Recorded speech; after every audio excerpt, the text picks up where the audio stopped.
এইটা হচ্ছে মিছুয়া যন্ত্র। এই যন্ত্র যে ধরে সে ମିଛ କହିବାକୁ ବାଧ୍ୟ ହୁଏ। ଯେତେ ଥର ମିଛ କହିବ ସେତେ ଆୟୁଷ କମିବ। ଭଲ ଦିନରେ ରିଲିଜ ହଉଛି, ତେଣୁ ଶାରଦା ମିଶ୍ର ଯାହା କରନ୍ତି ତାହା କହନ୍ତି। ବାବା ଆପଣ ଯୋଉ ଚୁଇଙ୍ଗମ୍ ଖାଇଛନ୍ତି?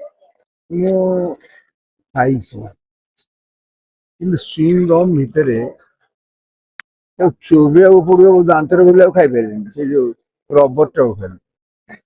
ତେଣୁ ଏଥିରେ ସେସବୁ ନାହିଁ, ପୁଣି ମିଠା ଚୁଇଂ ଗମ୍।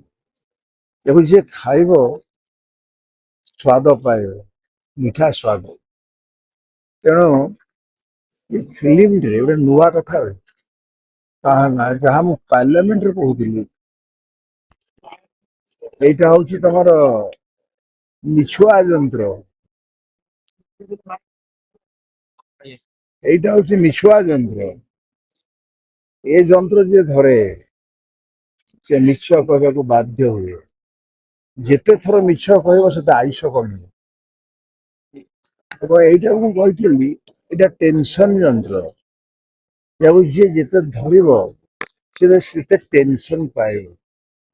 କିନ୍ତୁ ଆଜି ଏଠି ଦେଖିଲି ଭଲ ଭଲ ବାଛି ବାଛିକି ଚୁରିଟା ଚମତ୍କାର ହେଇଛି।